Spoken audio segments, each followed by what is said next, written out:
ma ville, peu importe que je me prenne. C'est Scylla pour Hip Hop Corner. On est ici à Toulouse, au Rex. On va bientôt passer sur scène. Allez-y, admirez le paysage, c'est nuages gris, ici habitent, ils font partie du territoire. Big Spike, Bruxelles, je porte le drapeau.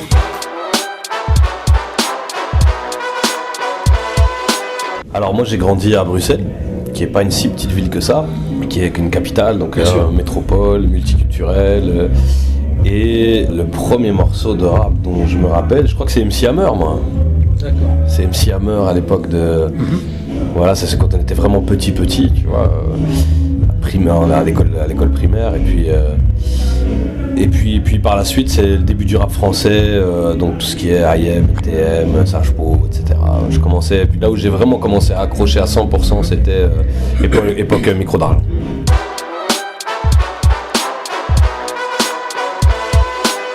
Un petit peu, mais c'était... Alors, il y avait des shops spécialisés. Ouais. Mais après, beaucoup de gars venaient se fournir sur Paris, et finalement c'est pas si loin, hein, tu vois, et donc il y en a plein qui venaient prendre des vinyles ou des mixtapes sur Paris, et puis mais il y avait aussi des shops spécialisés chez nous, ouais. Dont on était moins fournis qu'ailleurs évidemment.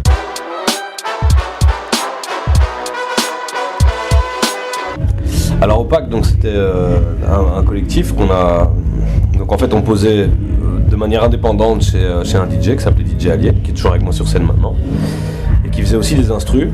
Et donc chacun d'entre nous, on n'était pas encore un collectif, en fait chacun posait de manière individuelle ses sons, et puis à un moment sont arrivés un certain nombre de morceaux qui étaient créés, et donc le gars nous a dit mais pourquoi on sortirait pas une mixtape, quelque chose, voilà, ensemble, une sorte de compilation de 4-5 rappeurs. L'arme à l'œil. Et c'était l'arme à l'œil.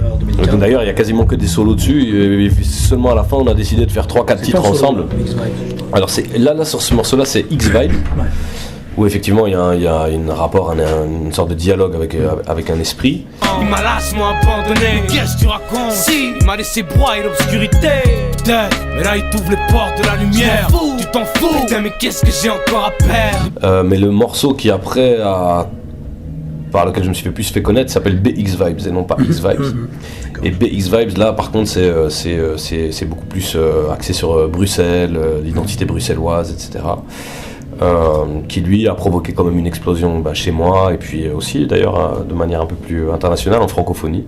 Et c'est à partir de ce moment-là d'ailleurs que moi j'ai beaucoup commencé à jouer à l'international, et pas seulement en Belgique. Avant on jouait beaucoup plus au 4 de la Belgique, et puis on a commencé à partir vers la France, la Suisse, etc. etc. Ils m'ont tous dit que c'était mort de représenter ma ville, que j'aurais vraiment tort si je comptais le fort. J'ai un bel avenir, des échos, des racines, mais je pète la forme, je vais leur fournir un album, à leur faire amorcer les thérapies.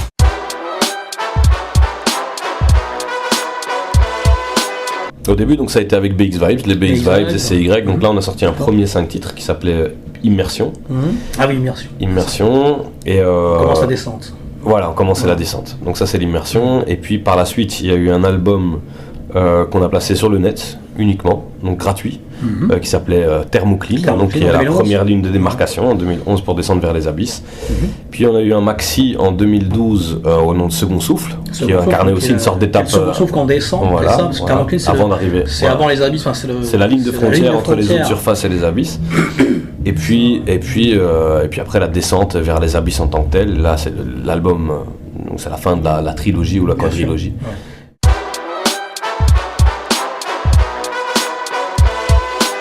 Donc en fait à la base, moi j'avais plus ce rapport au rap, j'aimais toujours la plume, parce qu'on vient d'une époque où la plume était très très importante. Bien sûr, il fallait tout le monde être différent. Et voilà, et puis celui qui n'avait pas de plume, on avait tendance à s'en moquer. Donc la plume était vraiment un critère, même si elle servait là, voilà, et même si elle servait chez les IM, il y avait une plume, chez tout le monde il y avait une plume à l'époque. Et c'était un des critères d'appréciation d'un rappeur. Mais j'aimais aussi la technique et j'aimais la fougue. Donc moi j'aimais rentrer limite le rap pour moi c'est une sorte d'art martial. Donc il y a des moments où ok je mettais du fond mais c'était pas forcément ce que je cherchais. Et puis petit à petit dans ma vie aussi je me suis intéressé à certaines choses. Et effectivement je pense que c'est un mot juste, l'ésotérisme. Ouais. C'est quelque chose qui m'intéresse de manière générale à beaucoup de niveaux. Tu t'es intéressé depuis longtemps Non, alors ça depuis ces derniers temps, mais en tout cas je suis passé je me suis intéressé à différents courants spirituels. Et après, je donne jamais de... C'est plutôt, voilà, ça me parle, je le mets sous forme de son d'une manière ou d'une autre, mais jamais de manière sectaire ou de manière moralisatrice. C'est toujours des petits clins d'œil, en fait, des portes ouvertes. J'ouvre une petite porte, tiens, t'as envie d'aller voir par là, moi j'ai trouvé ça intéressant, je te suggère le truc, si t'as envie de franchir la porte, tu la franchis, mais je vais pas te dire c'est là qu'il faut aller. Parce que chacun sa quête. C'est un des trucs qui me plaisait beaucoup chez Akash, chez IM, c'est ce côté ésotérique qui allait au-delà de la simple réalité, de la réalité matérielle. C'est un truc qui m'a toujours parlé, mais par contre je trouve qu'il faut parvenir à en parler de manière, je vais pas dire concrète, parce que c'est un peu en opposition, mais pas chiante quoi. Et ça c'est un défi qui est pas forcément facile à relever parce qu'il faut pouvoir être nuancé. Et dès que t'es nuancé, certains croient que c'est chiant. Mais par contre, j'ai toujours ce rapport au flow, ce rapport à... Quand j'écris, je pense toujours quand même à l'autre, à celui qui est en face de moi, au fait que je dois rester un minimum compréhensible. Alors j'essaie pas d'être mainstream. Mais tu vas apporter une profondeur de réflexion, déjà. Voilà, tout en restant accessible. Chaque mot a une importance. Ouais, exactement. Chaque mot, c'est comme la langue des oiseaux, quoi. C'est une alchimie. C'est une alchimie. Tu t'intéresses à tout ça. Si, je connais, bien sûr. Voilà, je parle des Hermès Trismégistes dans Qui suis-je d'ailleurs. C'est exactement. Et donc, il y a aussi le triangle des Bermudes, où tu parles aussi des théorèmes des puits de lumière. Ouais. Tu peux nous parler un peu de ça? Ça, franchement, c'est une simple... C'est une rime. Une simple rime. Mais qui est peut-être déjà utilisée, mais forcément, en fait, ce qu'il y a, c'est que quand tu t'intéresses à une tradition spirituelle, à plusieurs, tu te rends compte que toutes se rejoignent. Toutes se rejoignent quasiment au même point, sur l'essence. Évidemment, il y a des différences de surface. Et donc forcément, il se peut que moi je te sorte maintenant des choses, tu me dis « Ah mais ça je l'ai lu dans tes livres, c'est ce livre-là que tu... » Non, moi j'ai pas lu ça. Mais par contre, il y a une résonance comme ça entre toutes les traditions qui fait que... Voilà, c'est... Bienvenue dans ma petite bulle d'air. Tu peux respirer dans mes abysses. Tu comprendras le théorème du puits de lumière. Viens, on prend un peu de recul. Viens, c'est que l'urbain engendre les progénitures de Vulcain. Ça brûle, hein. Mais d'ailleurs, à propos des livres, tu dis que parfois il faut aussi se détacher un peu du livre et vivre aussi. Il y a un titre que tu as fait comme ça aussi. Aussi le langage des signes. Le voile des mots. Le voile des mots. Le voile des mots aussi. C'est le danger, hein, que les pensées deviennent des citations en fait. On ne peut plus penser par nous-mêmes.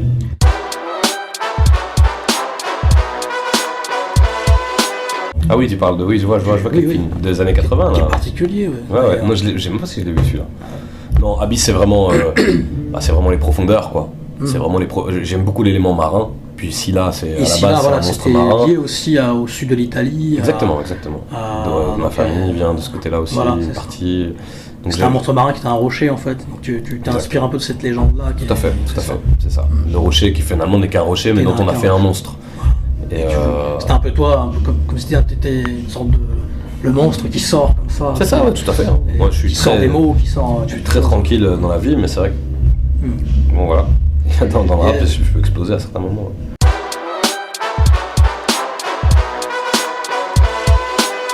Moi, j'avais donné carte blanche à Ebola. Donc... En fait, ça s'est passé, ça faisait un certain temps que je voulais faire un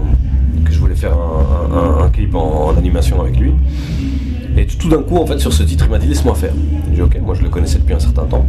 Et vraiment, tu vois, il m'a donné le truc fini, on l'a balancé directement. Donc lui avait cette...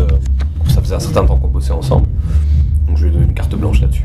Je préfère avertir que ceux qui ont bu la tasse lors de la première immersion se cassent. Ils ne supporteront pas la suite. Dites-leur qu'ils se trompent de place, mais que ceux qui embarquent à bord de ce voyage prévoient des contrats d'assurance qui couvrent noir sur blanc la mort par noyade.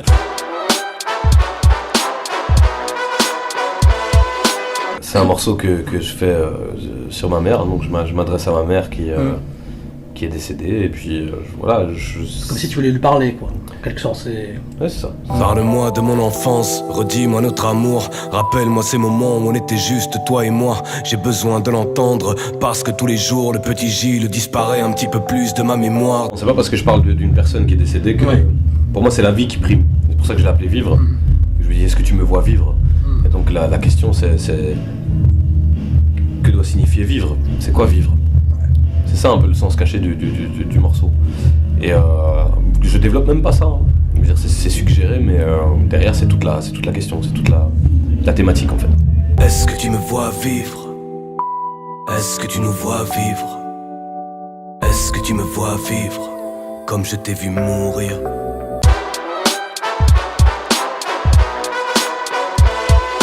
C'est cette capacité à accepter chaque chose qui arrive, qu'elle soit positive ou négative, et d'arrêter d'en faire quelque chose de positif ou de négatif, mais simplement un événement qui fait fait grandir ou qui fait comprendre des choses. Ceux et celles qui sacrifient à chercher le remède, qui ont perdu 4000 vies mais pour à chaque fois mieux renaître. Ceux qui marchent sur un fil invisible sans jamais perdre pied, sur le toit du monde en équilibre, les yeux fermés. C'est comme si la vie était une quête initiatique et à chaque fois tu reçois un message d'une manière ou d'une autre et à toi de pouvoir l'interpréter correctement.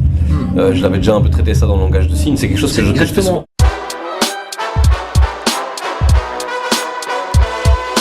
Alors moi j'ai pas d'affirmation par rapport au fait que ce phénomène-là existe ou non. Simplement je trouve que j'y ai pensé dans ma vie parce que certaines traditions philosophiques en parlent, aux traditions spirituelles, et donc ça m'a intéressé. Et quelquefois je regarde la vie par le prisme de cette pensée-là et je me dis pourquoi pas au final, ça expliquerait telle et telle chose, ça m'intéresse. Et donc encore une fois j'ai ouvert une porte, mais sans commencer à dire la réincarnation existe ou... Non, t'en parles même pas d'ailleurs. Non, j'en parle pas, je ne parle pas du mot réincarnation. Moi je dis qu'on s'est rencontrés dans une autre vie et j'ai envie d'y croire juste parce que l'idée me plaît.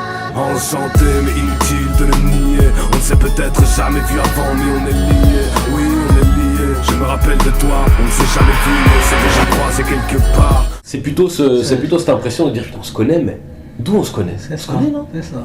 Et tu sens qu'il y a quelque chose qui se passe avec une personne, mais et quelquefois tu te dis mais des ennemis peuvent être connus avant, par exemple, tu vois. Et donc il y a ce principe de vie antérieure que je trouvais même poétique en fait. Dire ça se trouve on s'est connus dans une vie antérieure. Et dans Qui suis-je aussi tu parles du concept des chevaliers, le cœur pur Excalibur, tout ça. Ça c'est comme si je réactivais mes anciennes vies en fait. Ouais. Voilà, c'est elle qui m'a fait découvrir ce livre et effectivement ça c'est pour moi c'est le on va dire presque le summum de ce qui est accessible tout en étant très profond. Il y a vraiment différents degrés de lecture. Il y a un degré. Derrière, il y a un côté maçonnique dans le Petit Prince. Il y a un côté ésotérique aussi. Parle-moi de nous, j'y tiens. Parce qu'au fond, tu sais, maman, y a pas de hasard. Tu étais fan de Saint-Exupéry, tu as accouché du Petit Prince.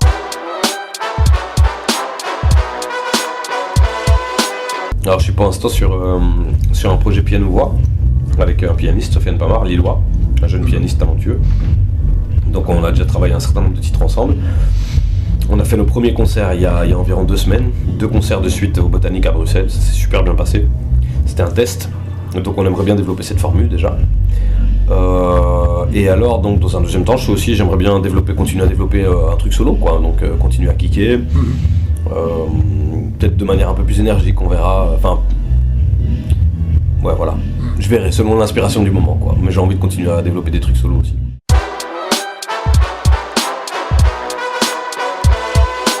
Donc ce qui est US, moi c'est simple, hein, c'était vraiment c'était les Nas, c'était les Wu-Tang. C'est les deux qui me viennent en particulier. Donc dans Wu-Tang tu peux avoir un Raekwon, tu peux avoir un Méthode, tu peux avoir il y en a un peu Ghostface. Moi je me rends beaucoup.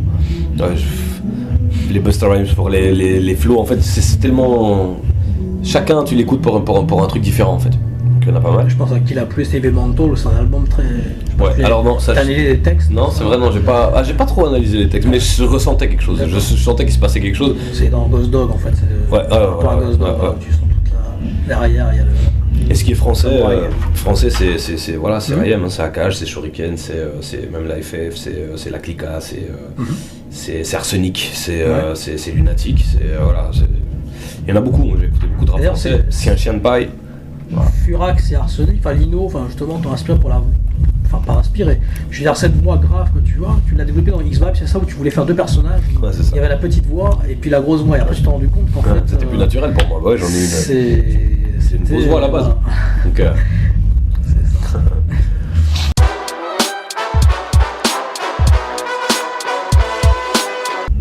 Alors celui de Wu-Tang, le 36 Chamber. J'aime bien Nas, donc de Message.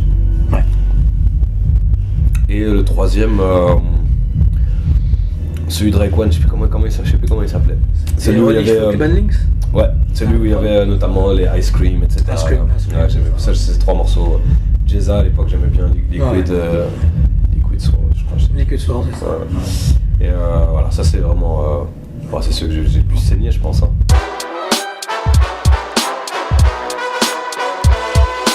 Non, moi je suis pas à juger le fait qu'il n'y ait plus rien. Je suis un peu déçu au niveau du fond, mais en fait ça traduit quelque chose d'assez évident. C'est qu'à partir du moment où tu veux plus de fond, et que tu veux plus que te divertir, il y a peut-être un trop plein de problèmes quelque part qui fait que t'as plus envie d'entendre parler de problèmes. Et donc en fait ça dépeint une réalité sociale qui est assez difficile au final. Mais effectivement je suis déçu qu'il y ait moins de place à la plume et moins de place à la réflexion, mais c'est des cycles. Pour l'instant ça passe comme ça, et puis dans quelques années tu vas voir D'ailleurs dès que t'as quelqu'un qui parvient à mettre de la plume aussi dans ce qu'il fait, très souvent il est tout de suite au-dessus de tout le monde. Donc quand tu vois un Kendrick par exemple, Kendrick a été survalidé aux États-Unis parce que le gars ramène quand même du fond, etc. Et donc tout d'un coup t'es plus respecté. Donc la plume a toujours sa place, mais maintenant en fait il y a de la place pour tout, je pense. Un gars qui est très intéressant aux États-Unis, c'est Carino, je sais pas si t'en entends parler, qui a beaucoup de textes. Okay. Enfin, c'est vrai qu'on parle un peu ça peut se déprogrammer, quoi. C'est un peu, je pense à Zay Live, je sais pas si tu l'as dans Los Angeles où il met des lunettes, il se rend compte que c'est la matrice artificielle. Je sais pas si tu connais Rock Soccer. Non, franchement, moi je suis un peu dans ma bulle, je connais pas grand chose. D'accord. Enfin j'écoute, je découvre, mais moi ce qui m'intéresse plus c'est les... Le voile de l'invisible. Ouais voilà, c'est ça qui me prend le plus de temps de découverte. Très bien. Bon ben merci beaucoup pour l'interview. Merci Scylla. Cool. À très bientôt. À bientôt. Merci. Pop Corner. Big up à toutes ces découvertes et à bientôt.